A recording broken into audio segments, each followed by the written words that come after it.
All right, so since the last time I actually finished the piece, I will be throwing up a time lapse, some of the steps.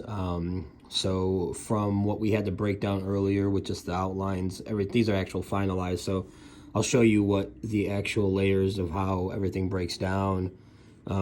So again, it's from bottom to top how I work. So you got base, shadows, highlights, visors, which you'll see is kind of my two transparency layers. The stasis dome that's going to be over the Cyndaquil there. This is the master outline that's showing. The background is something that you can just manually check if you want to use the actual color wheel. You can actually use some of the other palettes if you just want to go actual hex by hex and punch in the actual numbers. This is the most easily used item here. But if you want to actually go in and create palettes for, whatever you're going to be using, you can actually save them down, have the presets, and then just go from there. So with the base set up here, this is the Cyndaquil set.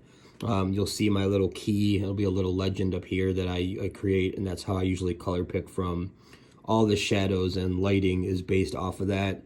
Step up from these base tones for lighting, or the highlights, and this, about a step down for all the shadows. So I can show you actual layers now. So here is the base color setup. So everything based off of that color key up there for her outfit. Says I wanted her to mimic the actual Cyndaquil since she's out there collecting them. Then we have, you add up the next set, so you have your shadows, bump up the shadows, so now you can see these are all the step down colors. So you have your drop shadows, some of the underbelly of some of the mechanical parts with it's going to have a light source coming from about this angle once I put in the highlights, which you'll see on the next layer. So now with the highlights, you have all the upper part of the mech suit on the actual side portion where her ear would be, the pod portion. All these highlights, and then Cyndaquil in himself has his own highlights that'll be off his actual flames on his back and showing the underbelly, so it's kind of going to be reflected by what the dome it would be reflecting inside for him. Then I have the visors, which are her visor, and the chest power portion, which I showed in the original step. Also have some kind of HUD displays, so a little head-up display, like a targeting system in front of her eyes there. This is all done by transparency. You can actually adjust your opacity via this. Right now it's at max because I merged layers. Next we have technically the final layer. So it's essentially what I did with the visor. So it's just the dome on the stasis for the Cyndaquil. So you kind of see it toggle on, toggle off. These are made for a bunch of different merged layers. I like to work as different layers and I merge them down as I needed to. So as you can see, like some of the other heads-up displays, kind of like his life meter, healing factors, things like that. 155 is his actual Pokédex number. And then I actually have kind of like a caution symbol on the back, so it's actually on the back side of what the dome would be, so give it depth. All that is merged into another layer, same thing. I treated it this way with the different opacities and transparencies from the tools. So inside of that, you just kind of choose your tool. On the sidebar over here, I'm just slide this over a little bit. This is your opacity. So this is the tool opacity. So whatever pen, marker, effect you're using on the brush, you can paint with opacity as opposed to just affecting the whole layer. So that's kind of like how I like to do that. It gives me more control over certain spots. So in itself right now, this is kind of everything. I'll just zoom in a little bit.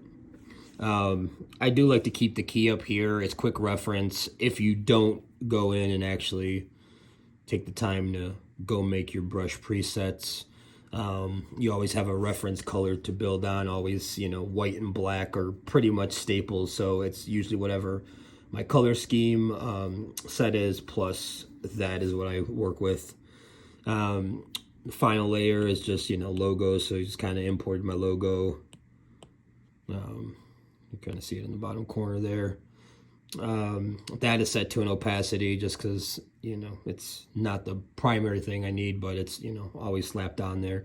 The background, really, again, that's just a color fill. You can do it on the fly. What I'll do is actually, I will color pick this. We'll just make that a color so I don't lose what the background is.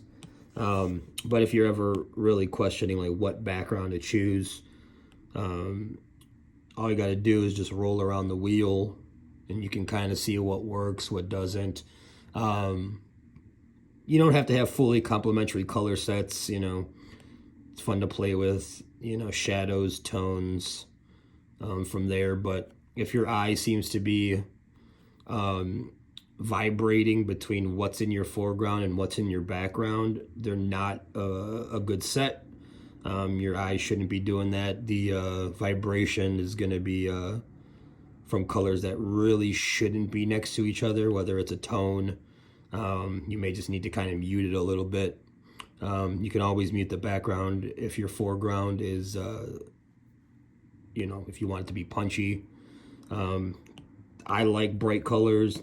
This kind of art kind of sets itself to having bright colors because I design in more so the 80s style, what you would have in classic cartoons, the paint cells, you know, 3 tones, regular, highlight, low light, for your shadows, midtones, etc. So this is kind of like the 80s cartoons that you would see, Transformers, anything anime that was back in the day, Vampire Hunter D and such, God, any of them, Akira, you'll all have this style. So this is kind of like what I like to draw in. I will put blends and such when needed, but this is kind of my plan of attack on everything, even my own characters, which will have some other sessions showing how I built them, what their, you know, backgrounds are and such. They're always built with this as a base, similar shapes between them, so I can kind of toggle in between bodies and stuff for ease. So this is some of the stuff that Rick and I wanted to kind of show on this channel, just as a backup, get to know us, as we have our main interviews are going to be with other artists and other people in different industries. But, you know, sometimes we're not talking about us in a lot of those posts. So let's kind of get to know us, what we like. I am going to be doing more of these. I'll be putting out on my Instagram which characters I should do next. Hopefully it's, you know, at least first generation or the first part of the evolution so that I can fit them in it. Like, I'm not going to put a Charizard in a backpack because, again, he's not going to fit in there.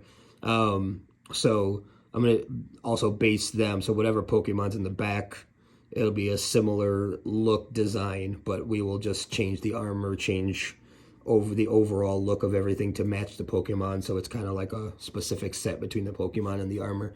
Yeah, so I'm official SergAndDestroy on Instagram.